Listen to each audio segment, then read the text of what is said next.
ऊपर के कैबिनेट्स में रखा सामान गिरने लगा, कुछ सीधा लोगों के सर पर, कहीं किसी की गोद में, तो कुछ बीच के रास्ते में।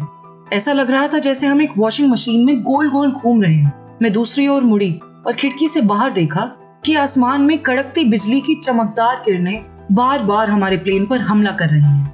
मैंने अपनी माँ का हाथ पकड़ लिया और हम बिना कुछ कहे बस एक दूसरे को देखते रह गए। आसपास के चिल्लाने, रोने की आवाजों के बीच में मैं बस उनका डरा हुआ चेहरा देख पा रही थी। हम क्रैश करने वाले थे। सीधा धरती की ओर गोता लगाते हुए प्लेन नीचे गिरने लगा और बीच उड़ान में ही टूटकर बिखरने लगा। प्लेन का एक पंख टूट के निकल चुका था। मैंने अपनी माँ का हाथ जितना कस के हो सके पकड़ लिया, पर यह काफी नहीं था। जैसे जैसे लोगों की चीखें और इंजन की आवाजें दूर गई, हमारी पूरी कतार की सीटें प्लेन से उखड़ चुकी थी। मेरी माँ अपनी सीट से अलग हो चुकी थी, पर मैं अब भी सीट बेल्ट से अटकी रही। 9800 फीट गिरने के बीच मैं सिर्फ बरसात की बूंदें देख पा रही थी और नीचे के पेड़ जो अभी फूल जैसे लग रहे थे, और फिर कुछ दिखाई नहीं दिया। मुझे लगा मैं मर चुकी हूँ। हालात देखकर शायद मेरा मर जाना अनिवार्य था, पर ऐसा नहीं हुआ। 24 घंटों तक मैं होश में आती जाती रही और फिर मैंने आंखें खोली तो ना आसपास कोई दिखाई दिया, ना सुनाई दिया। मैं मदद के लिए चिल्लाई और अपनी माँ को पुकारा, और तब तक चिल्लाती रही जब तक जंगल में सन्नाटा नहीं हुआ। जैसे जैसे मैं सतर्क हुई, मेरे हाथों, पैरों और सीने में भयानक दर्द उठा। कम से कम 3.5 बुर्ज खलीफा, दुनिया की सबसे ऊंची इमारत, जितनी ऊंचाई से गिरने के बाद भी मुझे गहरे घाव हुए, पर वे जानलेवा नहीं थे। मेरी आंख सूज गई थी और हंसली टूट गई थी। मैं डर से घबरा रही थी, लगभग अपना आपा खो ही बैठी और टूट कर रोने लगी। पर एक विचित्र बात यह थी कि मेरे पूरे जीवन ने मुझे इस दिन के लिए तैयार किया था। मेरे माता पिता दोनों ज़ूलॉजिस्ट थे और मैं पिछले 6 महीने से उनके साथ अमेज़न के जंगलों में स्थित लीमा, पेरू से 700 किलोमीटर दूर किसी वैज्ञानिक संस्था में रहती थी। मुझे याद है कि बचपन की ज्यादातर कहानियां वन्य जीवों, चर्चा और रोमांच से भरी होती थी, जिनसे मैंने अपने आसपास के वातावरण और सर्वाइवल के बारे में सीखा। मैं जानती थी कि मुझे क्या करना है और हिम्मत जुटाते हुए अपनी माँ को ढूंढने निकल पड़ी।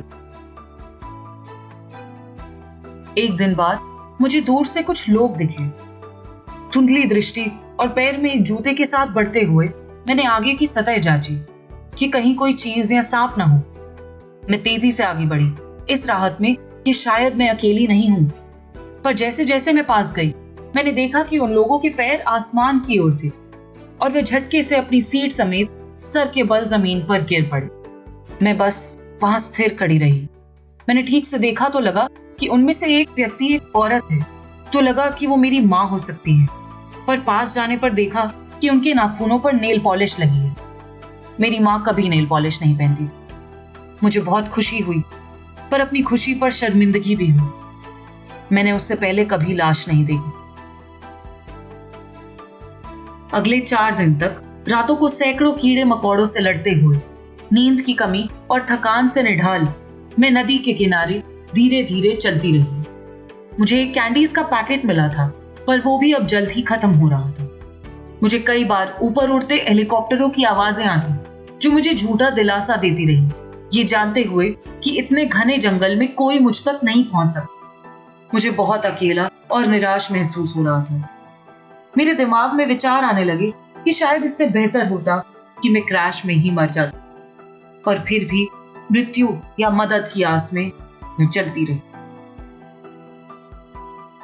10 दिन बाद भी कुछ नहीं हुआ, और तभी मैंने देखा कि नदी के किनारे शायद एक नाव खड़ी है। क्या ये मेरी आंखों का धोखा हो सकता था? नहीं, मैं उसे छू पा रही थी।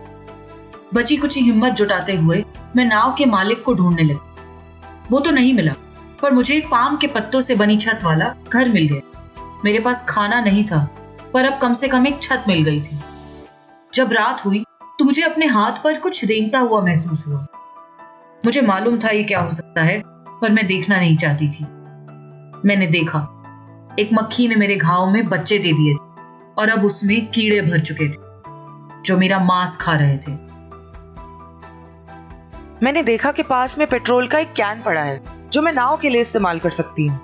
और तभी मुझे अपने कुत्ते को हुए एक इन्फेक्शन के बारे में याद आया, जिसको मेरे पिता ने पेट्रोल डालकर ठीक किया था। अपना हाथ खो देने के डर से मैंने पेट्रोल निकाला और थोड़ा सा अपने घाव पर डाल दिया। इससे कीड़े मेरे घाव के और अंदर तक चले गए। मैंने किसी तरह बस अपने कपड़ों को दांतों में दबीचा और 30 कीड़े निकालकर फेंक दिए।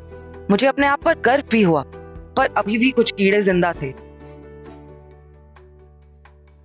अगले दिन सुबह मेरी नींद कुछ लोगों की आवाजों से टूटी। ऐसा लगा मानो फरिश्तों की आवाज हो। उन्होंने मुझे देखा तो वो चुप हो गए और मेरी बुरी हालत को देखा। एक बार के लिए उन्हें लगा कि मैं एक जलदेवी हूं, जो कि वहां की एक लोक कहानी में से किरदार थी, जो कि डॉल्फिन और मनुष्य का मेल थी। मैंने स्पेनिश में अपना परिचय दिया और उन्हें सब बताया कि मैं वहां कैसे पहुंची। उन्होंने प्लेन क्रैश के बारे में सुना था। उन लोगों ने मुझे खाना दिया और अगले दिन वो मुझे शहर ले गए, जहां से मुझे दूसरे हॉस्पिटल ले जाया गया। वहां मेरे पिता मेरा इंतजार कर रहे थे। हम एक दूसरे को देखकर कुछ ना कह सके, बस गले लगा लिया। डॉक्टरों ने बताया कि मेरा लिगामेंट टियर हो गया था, गर्दन में स्ट्रेन था और पिंडली में फ्रैक्चर था। हाथों और पैरों पर घाव और आंख सूज गई थी। मैंने अमेज़न में लगभग 11 दिन बिताए। लांसा फ्लाइट 508 पर जा रही 91 सवारियों में से सिर्फ मैं अकेली जीवित बच पाई। ऐसा बताया गया कि मेरी माँ पहले प्लेन से गिरने के बाद बच गई, पर गहरी चोटों के कारण वो हिल नहीं पा रही थी और कुछ दिन बाद उनकी मृत्यु हो गई, अकेले और डर से मुक्त। मैं सोच भी नहीं सकती कि उन दिनों उन पर क्या बीती होगी। सबसे दर्दनाक बात ये थी कि वो उन 14 लोगों में से थी जो क्रैश में बच गए थे, पर जिन तक मदद ना पहुंच पाने के कारण वे सब चल बसे। जूलियन कोपका को पेरू की चमत्कारी लड़की कहा जाता है, जिसने भाग्य, अनुभव और दृढ़ निश्चय से अपनी जान बचाई। वो आज अपने माता पिता की तरह मैमोलॉजी का अध्ययन कर रही है।